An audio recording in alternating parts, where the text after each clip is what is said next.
দেখেন ইন্ডিয়ার টেলিগ্রাফ কি কয় যে বলে এটা নাকি আইএসআই এর কাজ। ইন্ডিয়ান বাংলাদেশের মানুষ কি ধৈঞ্চারে তোগের মতো? বাংলাদেশের মানুষ রক্ত দিয়া যুদ্ধ করে পতাকা পাইছে। এই 24-এ রাজপথে আমাদের ছেলেরা রক্ত দিছে, বীরের মতো লড়াই করছে চোখের সামনে। তোগের মতো আলোচনার টেবিলে বসে ব্রিটিশদের সাথে নেগোশিয়েট করে স্বাধীনতা পাইছে রে ভাই। তাই বাংলাদেশের মানুষের রাজনৈতিক আকাঙ্ক্ষা একবার দেখে আমেরিকার হাত, একবার দেখে পাকিস্তানের হাত। পাকিস্তানের হাত কুটি আছে জানি না, কিন্তু আছে এটা শিওর। শালা গান্ডু ধ্বজ। দর্শক, ধানমন্ডির 32 নম্বরের বাসা ভাঙ্গাতে ভারত এত ক্ষিপ্ত কেন? কেন বারবার তারা প্রতিবাদ জানাচ্ছেন এবং জানাচ্ছেন আন্তর্জাতিকভাবেও এর প্রতিবাদ কি রয়েছে এই ধানমন্ডির 32 নম্বর বাসায়? এই বাসা থেকে নাকি স্বাধীনতার ঘোষণা দেওয়া হয়েছে, এটি কতটুকু সত্য? প্রেক্ষক চলুন, আরো অনেকগুলো গুরুত্বপূর্ণ তথ্য দিয়েছেন পিনাকি ভট্টাচার্য, আমরা তার বক্তব্যটি শুনি। আবার বাড়িছে বিশিষ্টজন। এই বিশিষ্টজনেরা বিশাল আসর হয়েছিল হাসিনার আমলে। তারা নানা বিষয়ে তাদের জ্ঞান গব্য বক্তিমা দিত আর পত্রিকাগুলো গুরুত্ব দিয়ে ছাপাইতো। তাদের জ্ঞান প্রচুর, তাও আক্কেল কম। তাই তারা বুঝতে পারতো না যে পাবলিকে তাদের পাবলিকে যাদের না, কিন্তু মনে করে মুই কি হনুরে, এরাই হইতেছে বিশিষ্টজন, বুঝাও? তা কারা কারা এটা করিছে দেখবেন, সে ঘুরে ঘুরছে সেই আমি বাকশালী ঘটনার লোকেরা। আসেন দেখি এই মার্কা মারাদের কয়েকটারে দেখি, তারপরে তারা কি কইছে সেটা দেখমুনি। আনু মোহাম্মদ, হাসিনার বান্ধবী সুলতানা কামাল, খুশি কবির, টিআইবির ইফতেখারুজ্জামান, ওরে একবার ঠাপাইছিলাম, কঠিন ঠাপ দিছিলাম, অনেকদিন শান্ত আছিল, আবার মাথা বের করিছে। তত্ত্বাবধায়ক সরকারের সাবেক উপদেষ্টা রাশেদা চৌধুরী, তারপরে কামাল হোসেনের মেয়ে সারা হোসেন, আবার অগ্রণী ব্যাংকের চেয়ারম্যান সৌদ আবু নাসের বখতিয়ার আহমেদ, ওরে অগ্রণী ব্যাংক থেকে পাশায় লাথি দিয়ে বের করে দিবেন। তারপরে আবার দেখেন কি আবার কমু আমাকে শ্রদ্ধাভাজন নূর খান, মানবাধিকার কর্মী, হুদাইকা ঢুকিজের মধ্যে গুম কমিশনের প্রধান, কিন্তু ভালো কাজ করিচ্ছে। কিন্তু বাঙ্গু সুশীলদের এই এক সমস্যা, তারা সব অর্জন নিয়ে পূজা দেয় আওয়ামী লীগের চরণে। ওনারা গুম কমিশনে নেওয়ার আগে সব আলাপ বরাবর করা লাগলো উনি যে আপনি কখনো আমি বন ফেরি করতে পারবেন না, আর কামটা ঠিক করেন নাই। যাই হোক, আজকে কিছু কইলাম না, নিজেদের লোক। আবার দেখেন হিন্দু বৌদ্ধ খ্রিস্টান ঐক্য পরিষদের, বুঝাও তো এদের নাই ফুটা পয়সার দাম। আসছে পত্রিকা পাতায় প্রতিবাদ জানাইতে, কইছে ধানমন্ডি 32 নম্বর রোডের শেখ মুজিবুর রহমানের বাড়িটা ঘুরিয়ে দেওয়ার তীব্র ক্ষোভ এবং নিন্দা জানিয়ে বিবৃতি দিচ্ছেন দেশের 26 জন বিশিষ্ট নাগরিক, যাদের পাবলিক তারা বলছেন আইন শৃঙ্খলা বাহিনীর সম্পূর্ণ জ্ঞাতসারে যেভাবে বাড়িটি ভাঙা হয়েছে, আগুন দেওয়া হয়েছে, তাতে করে গভীরভাবে মর্মাহত, স্তম্ভিত এবং লজ্জিত হয়ে এই ঘটনার বিচার চায়। আবার তা করেছি তো আমরা, আমিও করেছি, আমি তো ডাক দিছি, তো আমার বিচার কর তুই। দেখি দেখি ক্যাঙ্কার তোর মাজাত জোড়ায়, দেখি আয় আয় একটা মামলা কর আমার নামে, দেখি কত তোর মাজাত কত জোর আছে, তোর 26 জন মিলা, দেখি আয় কর তো, দেখি আমার নামে একটা মামলা, আয় দিব বিচার। মর্মাহত কে, স্তম্ভিত কে, লজ্জিত কে? তোকে কি কেউ মানেনি? লজ্জা পেশ কে? বাড়ি বুলডোজার দিয়ে ভাঙা হয়েছে, তো বাড়ি তো হাসিনার বাপের, তোর খাটে হাসিনার খাটলে তাও একটা কথা ছিল। কারণ হচ্ছে হাসিনার রসুনের কোয়ায় না, ওগের একই রসুনের কোয়ায়। ওই রসুনের নাম ইন্ডিয়া। ইন্ডিয়া ভাবতে পারে নাই যে আমি ন্যারেটিভের তীর্থভূমি এইভাবে জয় বাংলা হয়ে যাবে। ওইটা টিকে থাকলে আবার ওইটা ভর করে আওয়ামী লীগ উঠে দাঁড়াইতো। সেজন্য ইন্ডিয়া বিবৃতি দেয় 32 নম্বর ভাঙায় নিয়ে, বুঝতে যাও যে এক শিয়াল যদি একদিকে হুক্কা হুয়া করে না, আর উল্টা দিক থেকে ক্যা হুয়া করে সব শিয়াল চিল্লায়, শিয়াল দেখে বুঝবেন এই বিশিষ্ট জনগুলো হইতেছে ইন্ডিয়ার শিয়াল। এরা হুক্কা হুয়া দিছে আর ইন্ডিয়া থেকে ক্যা হুয়া করিচ্ছে, বুঝছাও? দেখেছেন? দেখেন হর্ষবর্ধন সিংলা কি কয়। जो शेख मुजीबुर रहमान का घर जलाया है, वो ना सिर्फ उनका घर था, पर ये 1971 के जो जितने भी लिबरेशन वॉर के मोमेंटोज थे, आर्काइव थे, डॉक्यूमेंट्स थे, वो सब वहाँ पे थे। तो मुझे लगता है कि ये एक अटेम्प्ट है कि 1971 के इनके जो लिबरेशन वॉर का जो स्पिरिट है और वो नैरेटिव है, उसको हटाने का कोशिश है। तो इसमें जो लोग दाखिल थे वो शायद हिजबुत तहरीर के भी थे, और जो हमने देखा आईएस के फ्लैग भी लगाया इन्होंने। तो ये थोड़ा मतलब स्टूडेंट्स तो नहीं थे, ये मुझे लगता है कि आतंकवादी थे। और ये जो हरकतें हैं, मेरे ख्याल से बांग्लादेश के लोगों के हित में नहीं है। भारत सरकार की तरफ से एक प्रेस स्टेटमेंट भी, एक से ज़्यादा प्रेस स्टेटमेंट हैं, उनके डिप्टी हाई कमिश्नर को बुलाया गया है, और हमने काफ़ी मतलब सख्त तरीके से इनको बताया कि ये सब हरकतें नहीं चलें। আবার দেখেন ইন্ডিয়ার টেলিগ্রাফ কি কয়, যে বলে এটা নাকি আইএসআই এর কাজ। এ ইন্ডিয়ান, বাংলাদেশের মানুষ কি ধৈঞ্চারে তোগের মতো? বাংলাদেশের মানুষ রক্ত দিয়া যুদ্ধ করে পতাকা পাইছে। এই 24-এ রাজপথে আমাদের ছেলেরা রক্ত দিছে, বীরের মতো লড়াই করছে চোখের সামনে। তোগের মতো আলোচনার টেবিলে বসে ব্রিটিশদের সাথে নেগোসিয়েট করে স্বাধীনতা পাইছে রে ভাই। তাই বাংলাদেশের মানুষের রাজনৈতিক আকাঙ্ক্ষা একবার দেখে আমেরিকার হাত, একবার দেখে পাকিস্তানের হাত। পাকিস্তানের হাত কুটি আছে জানি না, কিন্তু তোর পক্ষিত আছে এটা শিওর। শালা গান্ডু ধ্বজভঙ্গ। এই জন্য তো ইন্ডিয়ান নায়িকাগুলো খালি বাংলাদেশে আসে, বাংলাদেশের আগুন বরাবর পোলাপানগুলোর আকর্ষণে আসে, বীরত্বে মুগ্ধ হইয়া আসে। আরো আসবি শালা। 32 নম্বরের সাথে বাংলাদেশের গৌরবের ইতিহাস জড়িত নাই, আছে লজ্জা আর কলঙ্কের ইতিহাস। কেন আছেন দেখি। এ বাড়ি তৈরি হয়েছিল দুর্নীতির টাকায়। এই বাড়ি থেকে মুজিব আত্মসমর্পণ করে পাকিস্তানি বাহিনীর কাছে, দেশের মানুষকে গণহত্যার মুখে ফেলা। নেতা নাকি সে সুটকেস গুছে রেখেছিল বুঝছাও, যে ধর্মীয়টি থেকে। তারপরে নাকি ফোন করেছে আর্মির জেনারেলদেরকে, আমাকে ধরে নিয়ে যাও। এই বাসা থেকে নাকি স্বাধীনতা ঘোষণা দিছিল। একেবারে মিছা কথা, ডাহা মিছা কথা। বাংলাদেশের সরকারের না এখনই পাকিস্তানের আর্কাইভে খোঁজ নেওয়া উচিত। 1971 সালে ওই যে সোহাদ্দির বডিগার্ডের যে মামলা হয়েছিল না, স্বীকারোক্তি কি দিছিল, সে যেরকম ধান্দাবাজ, তার বাংলাদেশের স্বাধীনতার বিরুদ্ধে এবং পাকিস্তানের অখণ্ডতার পক্ষে স্বীকারোক্তি দেওয়ার কথা। আমি 99% শিওর। বাকি 1%-এর জন্য আপনারা পাকিস্তানে একটা স্পেশাল মিশন পাঠাতে পারেন, মিলা যাবে। আমি কইলাম এটা আরো আগে করা উচিত ছিল। ইনফ্যাক্ট সেই মামলার পুরা নথির নকল বাংলাদেশের সরকারের নিয়ে এসে উন্মুক্ত করে দেওয়া উচিত।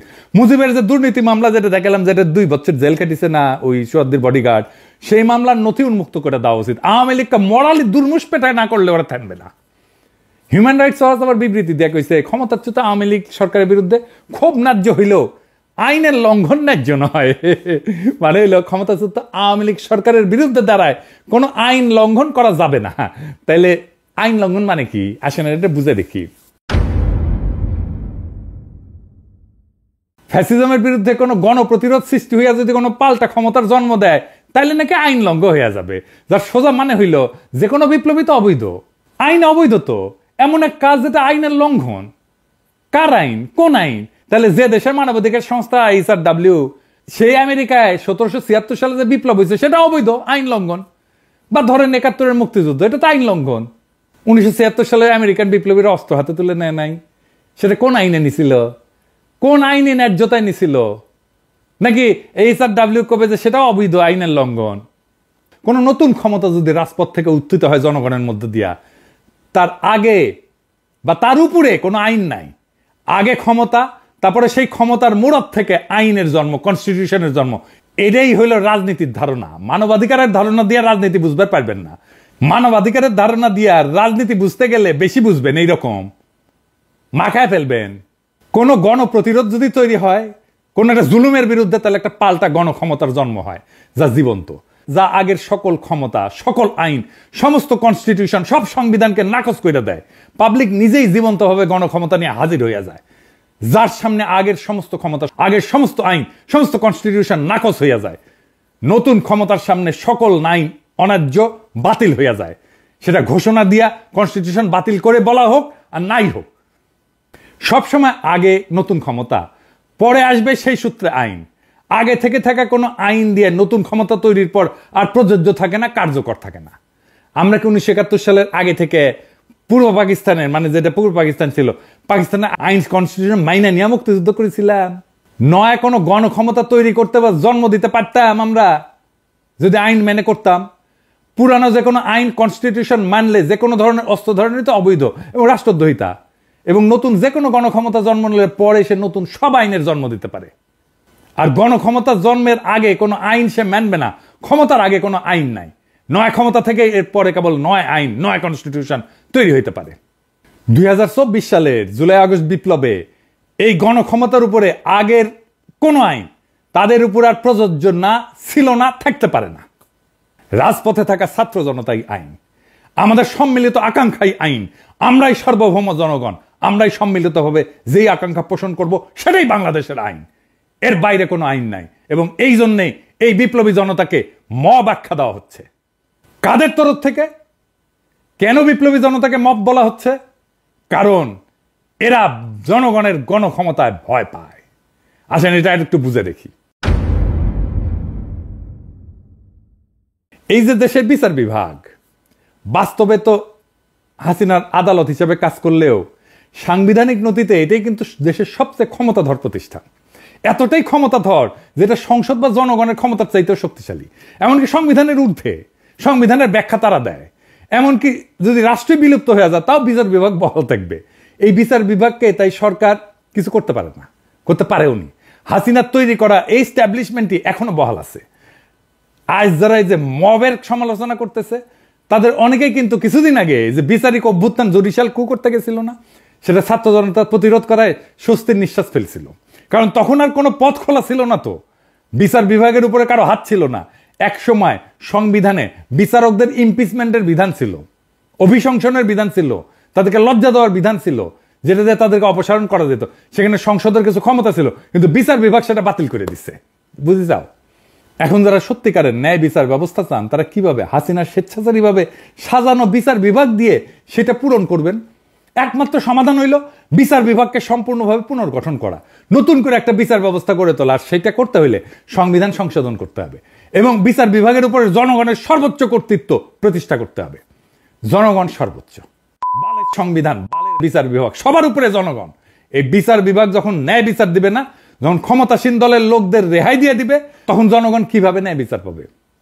সরকার চাইলেও তখন বিচার নিশ্চিত করতে পারবে না। মজার বিষয় হলো বিচার বিভাগের সাথে যখন সরকারের সংঘাত সৃষ্টি হবে তখন সরকারের হাতে একমাত্র পথ থাকে জনতাকে ডাক দেওয়া। তাইলে বুঝেন, রাষ্ট্রের গঠন প্রণালীর মধ্যে বিচার বিভাগ নিজেই এই যে মবস বলতেছে, যাদেরকে জনতাকে বলতেছে বিক্ষুব্ধ জনতা, তার তৈরি হওয়ার পূর্ব শর্ত তৈরি করে রাখছে। জনগণের সার্বভৌমত্বের বদলে বিচার বিভাগের সার্বভৌমত্ব দলিলে লিখে রাখা হয়েছে। জনগণ বিচার বিভাগের খবরদারি মানবে কেন?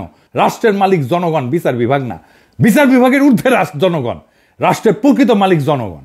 তাই যাদেরকে আজকে মব বলা হচ্ছে তারা থাকবে, জনতা রাস্তায় থাকবে, জনতা রাজপথে থাকবে যতক্ষণ পর্যন্ত না নতুন আইন তৈরি হইতেছে, ততক্ষণ পর্যন্ত জনতাই ডিক্টেট করবে এই সরকার কিভাবে চলবে।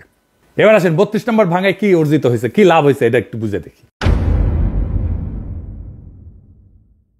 এই সরকার, যে সমস্ত সরকার যে সমস্ত ভালো কাজ করে না, তার দায় এসে পড়ে ছাত্র জনতার নেতাদের উপরে। তখন গালি খেতে হয় তাদের। আর নতুন রাজনৈতিক দলকেও কিংস পার্টি বলে কটাক্ষ করা হয়। মানে ছাত্ররা যে দল তৈরি করতে যাচ্ছে, যারা গালি দেন, ওই নেতাদের দোষ দেন, তারকে একবারও ভেবে দেখছেন যখন ছাত্র জনতা 32 নম্বর ভাঙে তখন সেটাকে কেন আর কারো কাজ বলে মনে হয় না? ছাত্র জনতার এই কাজ সরকার যেহেতু সরাসরি ঠেকানোর চেষ্টা করেনি, সুতরাং সেটা তো সরকারেরই একটা কাজ। এটাই তো স্বাভাবিক। সরকারে যারা আছে তারা সরকার চালাইতেছে, তারা রাষ্ট্র চালাইতেছে। আমরা সরকারের পাবলিক পার্টনার। রাষ্ট্রের দায়িত্বে থেকে তারা যেটা করতে পারতেছে না সেটা তাদের পাবলিক পার্টনাররা কইরা দিতেছে। সরকার পুরা বিপ্লবী হইলে এটা সরকার নিজেই এটা ভাঙতো। সরকার আধা বিপ্লবী জন্য সে চুপ করে থাকে, আমরা কামটা সেরা দিই। আধা বিপ্লবী সরকার হইলে তো এমনটাই হওয়ার কথা। এতে সরকারের কর্তৃত্বের ঘাটতি দেখা যাচ্ছে না তো, বরং সরকার নিজেই যে ভাঙতে চাইছিল তা শুধু আনুষ্ঠানিক পথে না যে অপ্রাতিষ্ঠানিক বা ইনফর্মাল পথে ঘটাইছে। এই সরকারকে জোর কইরা সংবিধানের কাঠামোর মধ্যে ঢোকানো হয়েছে, কিন্তু তার বিপ্লবী চরিত্র অটুট আছে। এইটাই গুরুত্বপূর্ণ বিষয়, সেটাই বারবার প্রকাশ পেয়ে যাচ্ছে। সরকারের যেটা বিপ্লবী আকাঙ্ক্ষা সেইটা তার পাবলিক পার্টনারের মধ্যে দিয়ে প্রকাশিত হইতেছে। সরকার আমাদের বাধা দিতেছে না। এইখানেই মজা, এইখানেই পাবলিক প্রাইভেট পার্টনারশিপ, বুঝছাও, নতুন ধরনের। আমি নিজে কতবার কইছি এটা বিপ্লবী সরকার না, এটা বিপ্লবী সরকার না। আমরা চেষ্টা চরিত্র কইরা সরকারকে আধা বিপ্লবী সরকার বানাইতে পারছি, এরপরে আমরা পুরা বিপ্লবী সরকার বেনে দেব এই সরকারকে। এটাই আমাদের অর্জন। যখনই মনে হবে এই সরকার তার বিপ্লবী শপথ ভুলে যেতেছে, তখনই তার বেসরকারি পার্টনাররা আমরা মাঠে নেমে চাপ সৃষ্টি করে সেই শপথ মনে করায় দিতেছি। বিপ্লবের পর হাসিনার স্ট্যাবলিশমেন্টের যারা শরিক ছিল তারা ভাবছিল সব গুছায় আনছি, এখন আমরা অ্যাডভাইজারও নিয়োগ বানাইতে পারি। ডেইলি স্টারের সাংবাদিক কইছিল না, অ্যাডভাইজার আমরা বানাই। বেশ স্বস্তিতেই ছিল। কিন্তু ছাত্র জনতার এই শক্তিশালী শোডাউন দেখা তারা আবার আতঙ্কিত হয়ে পড়ছে। হওয়াটাই স্বাভাবিক। তাদের ক্ষমতায় ফেরার স্বপ্ন আরো এক ধাক্কা খেয়েছে। বিপ্লবের জন্য এটা সবচেয়ে বড় অর্জন। আজ যারা আকার ইঙ্গিতে নিন্দা করতেছে না, তারা মূলত শেখ মুজিবকে ফ্যাসিস্ট বলে মনে করে না। তাদের কাছে বাকশালও একটা ভালো ঘটনা, সুন্দর। কত্তার পাদ তো শেখ মুজিবের পাদ, ওটা গন্ধ না, বুঝছাও। তাই সরাসরি বলতে পারতেছে না, সেই জন্যেই এই মব টপ বইলা এই সমস্ত ধোঁয়াশা তৈরি করতেছে। তবে আমার মৃত্যু পরোয়ানা ঘোষিত হয়েছে, আগে শুনেন কেমনে। পিনাকি ভট্টাচার্য, ফ্রান্সের একটা লয়ের কথা বলি, if you kill someone you don't need to death penalty, maybe life in the prison 10 years 12 years। ফ্রান্সে কি বাংলাদেশের মানুষ নাই? পিনাকির মতন একটা কুকুর এই ধরনের কাজ করে যাবে আর বাংলাদেশের মানুষ এখানে বসে আছে? অ্যাসাইলাম মারা একটা কুকুর এখানে বসে আছে, এই কুকুরটা গলা কাইটা যদি এখানে কোনো মানুষের ডেথ পেনাল্টি হবে না, life in the prison. I am challenging, I am sorry. সে বলতেছে ফ্রান্সে তো খুনের শাস্তি 10 বছর জেল, ফাঁসি তো দিবে না, তো পিনাকে খুন করে না কেউ কেন ফ্রান্সে? হাসিনা এক বক্তৃতায় গেল ক্ষমতা, আর এক বক্তৃতায় গেল 32 নম্বর। আলহামদুলিল্লাহ, আমার শহীদের মৃত্যু হইলে না বাংলাদেশে আমার ক্ষুদ্র ভ্রাতার ভগিনেরা ছোট বড় মাঝারি কোমল কঠোর বাকশালীদের আস্ত রাখবে না, ছানা বানা করে ফেলবে। আমার মৃত্যুতে বাংলাদেশ পুত পবিত্র হবে। আমার সত্যি যদি মাইরা ফেলায় বাংলাদেশে যেন কোনো বাকশালী রক্ষা না পায়। আমার মৃত্যুর খবর বাংলাদেশে পৌঁছানোর 24 ঘন্টার মধ্যে কাম ফিনিশ করে দিবে। এইখানেই শেষ না, আমি ওদের জন্য নরকের দরজায় হাজির থাকবো, ওদের জান ওইখানে আমি কালা কালা করে দেব। সরকার গত 6 মাসে যা যা ভুল করেছিল যে জায়গায়, সেইটার কাফফারা দিতে হয়েছে আমাদের 5ই ফেব্রুয়ারিতে। আবার আর একটা জনফস্ফোরণ হয়েছে। এই জন্যই প্রেসিডেন্ট সরকার আরো সংহত হয়েছে, ভালো হয়েছে আমাদের জন্য। অপারেশন ডেভিল হান্ট শুরু করতে পারছে, একটা সুশীল হান্টও চালু করা দরকার। কারা কারা এই যে সব 26 জন এই সুশীলেরও হান্ট করা লাগবে, ওটা জনতাই করবে। যাই হোক, আবারও কিন্তু আমাদের অর্জন ধুলায় মিশে যেতে পারে যদি আবার আগের আলস্য কাটায় উঠতে না পারে। আগের আলস্য আর সিদ্ধান্তহীনতা, অবিবেচনা প্রসূত নিয়োগ চলতেই থাকে। আমি 7ই আগস্ট কি লিখেছিলাম দেখেন, লিখেছিলাম এমন হয়েছে বাংলাদেশে ক্ষমতা এখন হাসিনার বদলে সুপ্পু। তাহলে এত রক্তপাত এত প্রাণদানে লাভ হইল কি? বিপ্লব মানে গণক্ষমতা, সেই বিপ্লব তো সুপ্পুর অনুমোদন নিয়ে কাজ করবে না। সুপ্পু কেন আবদার করে? একে আজাদ কেন এর মধ্যে ঢুকে? ছাত্রদের মতামতে সর্বোচ্চ গুরুত্ব দিতে বলছি, সেখানে তো এটাই বলি নাই যে একে আজাদের পরামর্শ নিয়ে কাজ করতে হবে। এটা তো বলি নাই যে ডিজিএফ এর চিফের সাথে আলাপ করতে হবে। এই তত্ত্বাবধায়ক সরকার যদি ইন্ডিয়ান লাইসপেন্সার দিয়ে ভর্তি হয় তাহলে কলে জান কালা কালা করে দেবো, করে দিছিলাম কলে, বুঝাও। আর এই প্রক্রিয়া বুঝে হোক না বুঝে হোক যারা বিপ্লব বেহাত করে দিচ্ছে তাদের আমরা ক্ষমা করব না। দেখেছিলেন আমি ঠিক সময় মতো ঠিক কথা কইছিলাম, যা আমি আগে কইছি সেটা পরে ঠিক হয়েছে, পরে আবার আমাদেরকে এসে আবার এটা ঠিক করে নিতে হয়েছে। এই যে দেখেন মনির হায়দারকে বিশেষ সহকারী হিসেবে নিয়োগ দেওয়া হয়েছে। আমি চিনি তারে, আমি অপছন্দ করি না, পছন্দই করি, কিন্তু মনির হায়দারকে আপনারা চিনেন না তাই না? আমেরিকা প্রবাসী এক সাংবাদিক। আচ্ছা বলেন তো, প্রফেসর ইউনূসের একজন আমেরিকা প্রবাসী সাংবাদিক দরকার, আপনার কার নাম মনে ভাইসা আসে? মনে মনে বলে চিন্তা করেন যোগ্য ক্যান্ডিডেট হিসাবে। কনক সারোয়ার ইলিয়াস, তাই না? কনক সারোয়ার তো পিএইচডিও করেছে।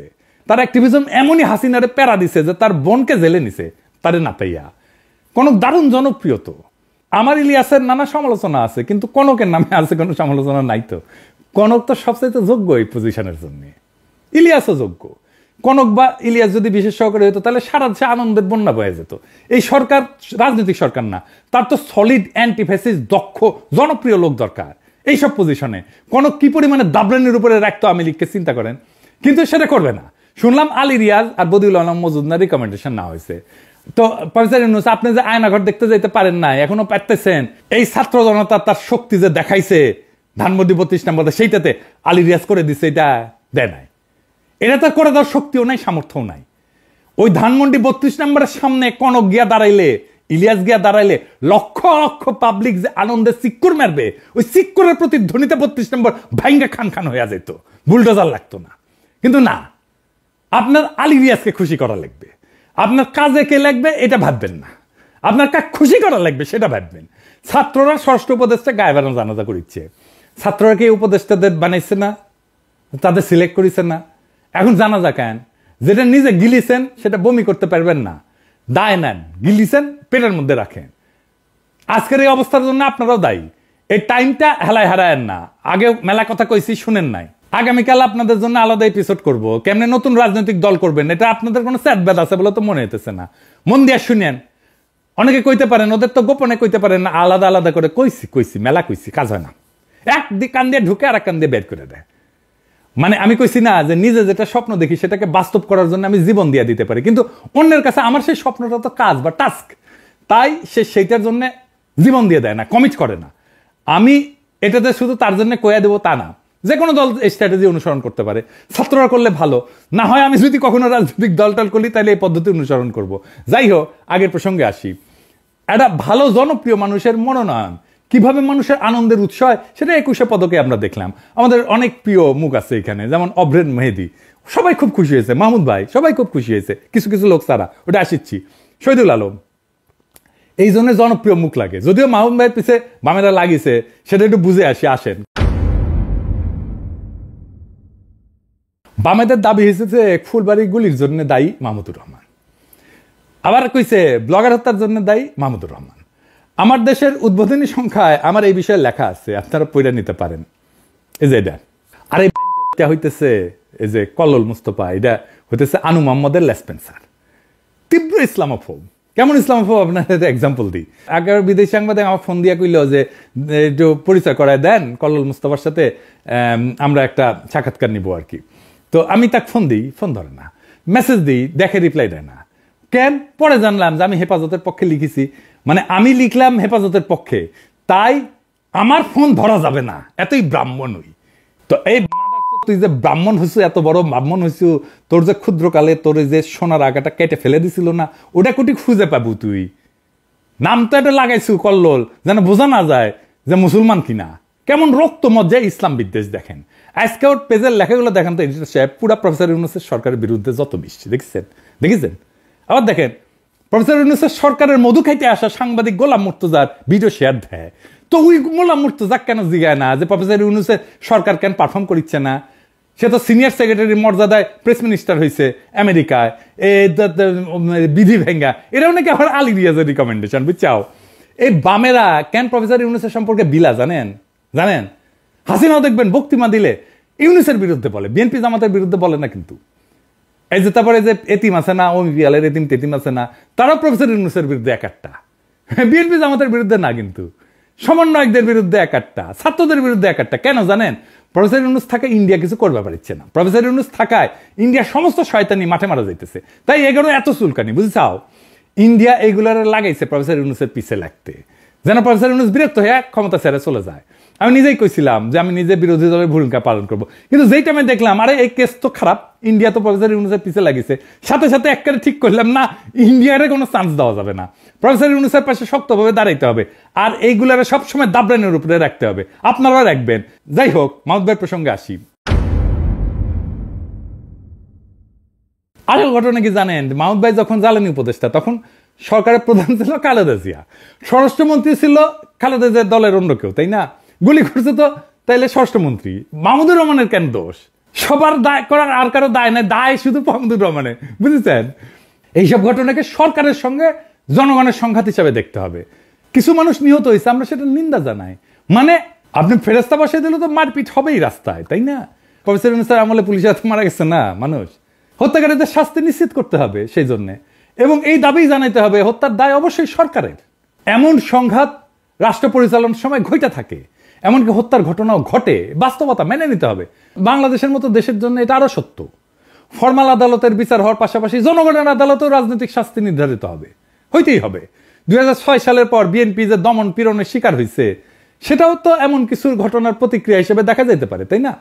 জনগণের আদালতে তারা রাজনৈতিক শাস্তি পাইছে তো। জনগণ তো 2008 সালের নির্বাচনে তাদেরকে ভোট দেয় নাই। এমনকি বিএনপি কোনো আন্দোলনে জনগণকে সম্পৃক্ত করতে পারে, তাদের কর্মীরা গেছে, কিন্তু জনগণকে নিয়ে মাঠে নামা এটা করতে পারে নাই তো। তো রাষ্ট্রীয় ক্ষমতা কাঠামোর মধ্যে এই ধরনের কর্মকাণ্ড এবং শাস্তির ধারাবাহিকতা আছে। কেবল মাহমুদুর রহমানের উপর দায় চাপায় বিএনপি দায় এড়ায় যাওয়া কি ঠিক বলেন? তবে মাহমুদুর রহমানের উপর তাদের ক্ষোভ কেন? কারণটা হচ্ছে তার সাংবাদিকতা। তো এটা সরাসরি কইলেই হয়। উনি স্কাইপের ঘটনা খবর প্রকাশ করছিলেন কেন? কেন থাবা বাবার ব্যক্তিগত ব্লগ, নবী রাসূলদের নিয়ে অশ্লীল ব্লগের লেখা এটা প্রকাশ করছিলেন? তো এটার তো জবাব আছে। সাংবাদিকতার কাজই তো গোপন তথ্যকে প্রকাশ্যে আনা, ব্যক্তিগত গোপনীয়তা ব্যতীত। তো তিনি সত্য চাপা দেননি, সেই জন্যই তিনি আরো যোগ্য সাংবাদিক হিসেবে বিবেচিত হবেন। এখন দেখেন হাসিনার যে অনিয়ম, হাসিনার দুর্নীতি, খুন, জখম, লুটপাট, এইটা নিয়ে ওদের যাদের পছন্দ, মতিউর রহমান, মাহফুজা নাম, তারা কোনো প্রতিবেদন প্রকাশ করছে? করেনি। অথচ একমাত্র মাহমুদুর রহমান সেটা প্রকাশ করে যাচ্ছে আমার দেশ দিয়া। যদি সত্যি সত্যি ফ্যাসিবাদ প্রতিরোধে আন্তরিকতা থাকতো এই বামগুলার, তাইলে ওরা আমার দেশ পত্রিকার প্রশংসা করতো, মতিউর মাহফুজদের সমালোচনা করতো, সেটা কিন্তু করে না। আমার দেশের সমালোচনা করে। আর মতি মাহফুজ ওদের কাছে দেবতা। এই জন্যেই বাংলাদেশে এই সমস্ত সুশীল বাম হান্টিং শুরু করা উচিত। বাংলাদেশে ইন্ডিয়ান দালাল মুক্ত না করলে বাংলাদেশ মাথা তুলে দাঁড়াইতে পারবে না। আমাদের বিপ্লবের একটা লক্ষ্য হাসিনা হটাও, আমাদের বিপ্লবের আর একটা লক্ষ্য কিন্তু ভারতীয় দালাল মুক্ত বাংলাদেশ। তার আগে ভারতীয় দালাল চেনার কাজটা করতে হবে। আজকে তো কিছু দালাল চিনিলেন, তাই না? এদের প্রোফাইল, ফেসবুক প্রোফাইল যদি খোলা পায় না, তাহলে লিখে আসবেন। কি লিখবেন জানেন? লিখবেন জয় বাংলা জয় হিন্দ, লুঙ্গি সাইরা ধুতি পিন। দর্শক শুনছিলেন পিনাকি দাদার বক্তব্যটি এবং বুঝতে পেরেছেন স্বাধীনতার ঘোষণা মূলত শেখ মুজিবুরের ধানমন্ডির 32 নম্বর বাসা থেকে দেওয়া হয়নি। এখানে ভারত আসলেও মাথা ব্যথা তাদের কেন, তাদের মাথা ঘুরছে কেন, এটি আমরা কিন্তু ইতিমধ্যে বুঝতে পেরেছি। তারা যেটি হাসিনার সাথে তাদের যে সম্পর্ক, সেই সম্পর্কের জের ধরে কিন্তু ভারত বারবারই দেশের জনগণের উপর ক্ষিপ্ত হয়ে তারা বিবৃতি দিচ্ছেন, বিভিন্ন মিডিয়া থেকে মিথ্যাচার এবং অপপ্রচার চালাচ্ছেন। তো প্রিয় দর্শক, আমাদের এখানে যেটি করা উচিত, এ দেশ থেকে আওয়ামী লীগের সভাপতি চলে গিয়েছেন। এখন দরকার আওয়ামী লীগের যে স্বৈরাচারের যে ডালাপালা রয়েছে তাদেরকে শিক্ষার মাধ্যমে তাদেরকে শুধরিয়ে নেওয়া। এবং এই আওয়ামী লীগ যদি পুনরায় যদি এভাবে তারা চলতে থাকে, তাহলে দেখা গিয়েছে কিছুদিন পর তারা কিন্তু মাথা উঁচু করে দাঁড়াবে এবং এদেশের সাধারণ নিরহ মানুষদেরকে তারা কিন্তু নির্মমভাবে অত্যাচার করবে, জুলুম করবে, এতে কোনো সন্দেহ নেই। কারণ এদেশের মানুষ যারা এই আন্দোলনে যুক্ত হয়েছেন তাদেরকে কিন্তু তারা এখন পর্যন্তই ভয় দেখাচ্ছেন এবং বলছেন তারা নাকি তাদেরকে ছাড়বে না। এবং শেখ হাসিনা নিজেও বলছেন, অর্থাৎ আমরা চাই এই মারামারি, কাটাকাটি, বিপ্লব যেন অতীতে হয়েছে ভবিষ্যতে যেন আর না হয়।